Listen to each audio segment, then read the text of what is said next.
जय माता दशा। आप सभी का स्वागत है। आप सभी को दशा माता व्रत के 9वें दिन की बहुत बहुत शुभकामनाएं। दशा माता व्रत के 9वें दिन पर आज हम दशा माता व्रत कथा का पाठन करेंगे। हमारे द्वारा प्रस्तुत की गई धार्मिक कथा कहानियाँ अगर आपको पसंद आती हो तो अपना समर्थन अवश्य दें। जय माता दशा। दशा माता व्रत कथा। किसी गांव में एक बुढ़िया ब्राह्मणी रहती थी। वह बहुत गरीब थी। उसका केवल एक ही बेटा था। एक दिन वह अपने बेटे से बोली, बेटा कुछ ऐसा काम करो जिससे 4 पैसे की आमदनी हो और हम दोनों का जीवन निर्वाह हो सके। अब मेरे तो बुढ़ापे के दिन आ गए हैं, इस कारण मेरे हाथ पैर ने जवाब दे दिया है। इस पर उसका बेटा बोला, हाँ माँ, मैं अवश्य कोई काम ढूंढूंगा। माता से आज्ञा लेकर बुढ़िया का बेटा गांव में जानवरों को चराने लगा। एक दिन वह पशुओं को पानी पिलाने नदी पर लेकर गया। वहां पर महिलाएं स्नान करके दशा माता को डोरा ले रही थी।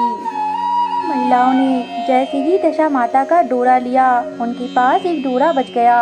तब उनमें से एक स्त्री ने कहा, इस लड़के से पूछो कि यह किसका है। तब एक स्त्री लड़के के पास जाकर पूछने लगी, तुम्हारे घर में कौन कौन है। तब लड़के ने बताया कि केवल मेरी बूढ़ी माँ है। तब स्त्रियों ने लड़के को एक डोरा देते हुए कहा कि तुम इसे ले जाकर अपनी माता को दे देना और कहना कि इसका पूजन अवश्य करे। हम तुम्हें सीधा और पूजा की सामग्री भी देते हैं, इसे भी अपनी माता को दे देना। लड़के ने उस डोरी को लिया। फिर सब स्त्रियों ने उसे सीधा भी दिया। लड़का उस सामान को लेकर घर को गया। उसने दरवाजे के बाहर से ही माँ को पुकार कर कहा, माँ गठरी को उतार लो, मैं बोझ से दबा जा रहा हूँ। उसकी माँ बहुत प्रसन्न हुई और दरवाजे से बाहर आकर पूछने लगी कि बेटा, यह सब सामग्री तुमने कहाँ से लेकर आए हो। तब लड़के ने कहा, माँ यह सामग्री सब स्त्रियों ने मुझे दी है तथा यह दशा माता का डोरा भी दिया है। बेटी से यह सुनकर बुढ़िया प्रसन्न हो गई तथा उन्हें तत्काल ही डोरी को लेकर माथे से लगाया और उसी दिन से वह व्रत करने लगी। 9 दिन तक कथा कहानी कहती रही। 10वें दिन उसने डोरे की पूजा की तैयारी शुरू कर दी। वह डेयरी के बाहर गोबर से लीप ही रही थी कि उसी समय एक बहुत ही गरीब बुढ़िया आकर उससे बोली, क्या कर रही हो बहन। तब बुढ़िया ने जवाब दिया कि आज मेरे घर दशा माता का पूजन है, इसलिए लीप रही हूँ। उस बुढ़िया रूपी दशा माता ने कहा कि मुझे बहुत प्यास लगी है, थोड़ा सा पानी पिला दे। इस पर लड़के की माता बोली, मैं तो इस मिट्टी के बर्तन से पानी पीती हूँ बहन, मेरे यहाँ लोटा लुटिया कुछ नहीं है। तुमको पानी पीना है तो मैं किसमें भर कर दूँ। एक कटोरी ही मेरे घर में है, पता नहीं वहाँ कहाँ पड़ी होगी। जरा तुम ठहरो, मैं कटोरी लेकर आऊँ, तब तुमको मैं पानी पिलाऊंगी। बुढ़िया हाथ धोकर अंदर कटोरी लेने गई। इसी बीच दशा माता, जिन्होंने बुढ़िया का रूप धारण कर रखा था, उनके मटके रखने की जगह पर एक सोने का घड़ा रखकर अंतर्ध्यान हो गई। बुढ़िया कटोरी लेकर मटके के पास गई। वह सोने का घड़ा देखकर घबरा गई। वह मन में सोचने लगी कि मुझ पर बुढ़ापे में चोरी का नाम लगेगा, मैं चोर कहलाऊंगी। वह इस चिंता में दशा माता रूपी बुढ़िया को खोजने निकली। तब तक उसका लड़का भी घर पर आ गया। उसने माँ से पूछा, तुम किसे खोज रही हो माँ।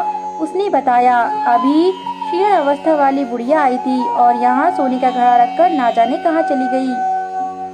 तब लड़के ने बताया, माँ वह तो दशा माता थी, उन्होंने तुमको यह घड़ा दिया है। दोबारा फिर कभी वह आए तो उनके स्वागत में कोई कमी नहीं करना और उनकी आज्ञा का पालन अवश्य करना।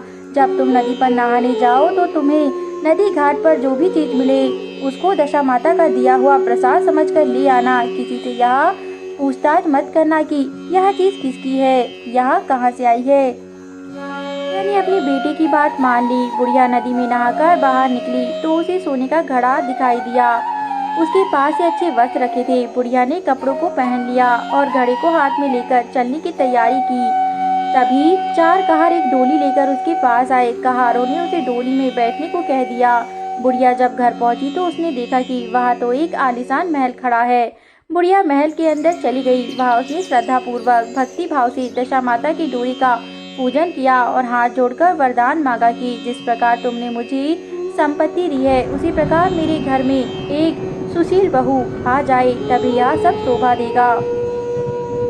कुछ दिनों के बाद लड़के का विवाह हो गया और बहुत ही सुंदर व सुशील बहू बुढ़िया के घर आ गई। बुढ़िया ने दोबारा दशा माता से वर मांगा कि जैसे मेरे बहू बेटे सुशील और सज्जन है, उसी प्रकार के मैं पौत्र पाऊं। कुछ दिनों बाद बुढ़िया के यहाँ एक पौत्र रूपी रत्न पैदा हुआ। एक दिन बुढ़िया ने अपनी बहू को पास बैठाकर समझाया कि मेरी यह सब संपत्ति दशा माता का ही वरदान है।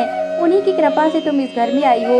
मेरे नहीं रहने के बाद यदि कोई मेले कुचड़े कपड़े धारण किए बुढ़िया तुम्हारे घर पर आए तो उसे आंचल के छोर से पोंछ डालना, घिन मत करना, उससे प्रार्थना करना, यह सब आपका ही दिया हुआ है। ये कहना कि हे माता, जो भी कुछ आपने दिया है वह आपका ही है। ऐसा करके उनका खूब आदर करना।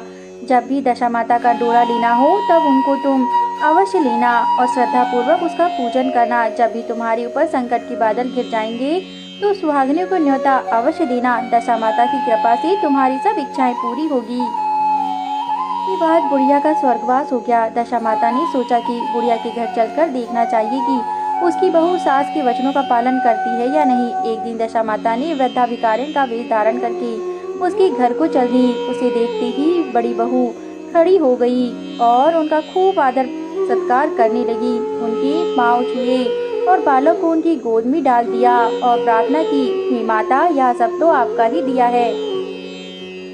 उसकी श्रद्धा को और भक्ति को देखकर दशा माता बहुत प्रसन्न हुई। उन्होंने आशीर्वाद दिया कि बेटी, तेरी बुद्धि बड़ी ही धार्मिक है, तेरी बुद्धि धर्म वृद्धि है। भगवान तेरा सदैव कल्याण करे, भंडार भरपूर रहेगा। तू जो इच्छा करेगी वह तुझे अवश्य प्राप्त होगी।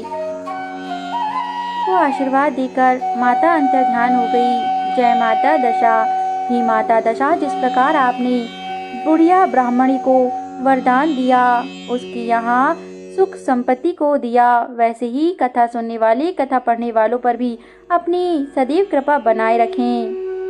जय माता दशा। आपकी सदैव जय जयकार है। हमारे द्वारा प्रस्तुत की गई धार्मिक कथा कहानी अगर आपको पसंद आती हो तो हमारे YouTube चैनल को जरूर सब्सक्राइब करें ताकि हम ऐसे ही उच्च कोटि की कथाएं लाते रहें। धन्यवाद।